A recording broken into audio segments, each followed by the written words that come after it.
Bisa Iwayan Agus Suarta atau Agus Difabel terbukti bersalah atas kasus kekerasan seksual. Agus divonis 10 tahun penjara dan denda sebesar 100 juta rupiah. Majelis Hakim Pengadilan Negeri Mataram menyatakan Agus terbukti melakukan kekerasan seksual yang mengakibatkan trauma berat terhadap para korban. Vonis ini lebih ringan 2 tahun dari tuntutan jaksa penuntut umum yang menuntut Agus 12 tahun penjara saat sidang pembacaan tuntutan. Terkait vonis ini, kuasa hukum terdakwa menyatakan akan melakukan upaya banding.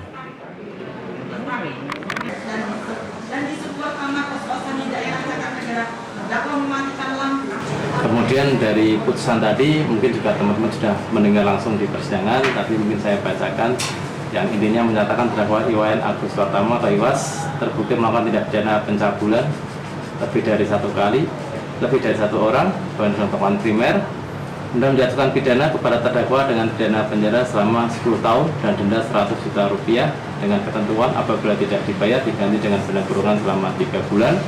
Masa penangkapan dan penahanan dari terdakwa dikurangkan seluruhnya dari pidana yang dijatuhkan agar terdakwa tetap ditahan, barang bukti dirampas dimusnahkan dan membebankan biaya perkara kepada terdakwa sebesar Rp5.000. Kemudian dari terdakwa ada hak, ya, ada hak-hak yang diberikan secara hukum kepada terdakwa dalam bentuk mengajukan hak hukumnya, apakah itu menerima atau menolak, kemudian pikir-pikir terhadap putusan hakim selama 10 tahun. Banding bang, kita pikir-pikir dulu selama 7 hari, pasti kita akan melakukan upaya hukum banding, ya, terkait dengan putusan ya.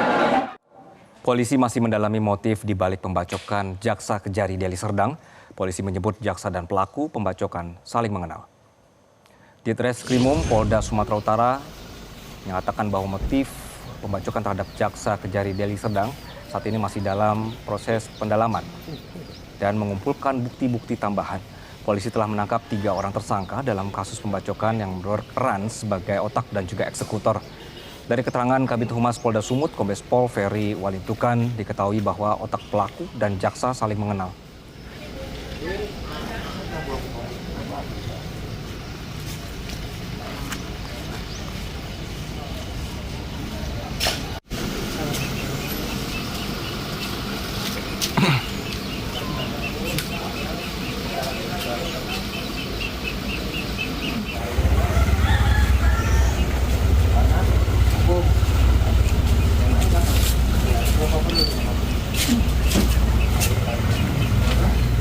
Sampai saat ini untuk motif daripada penyerangan tersebut itu masih dalami oleh Direktorat Reserse Kriminal Umum Polda Sumatera Utara.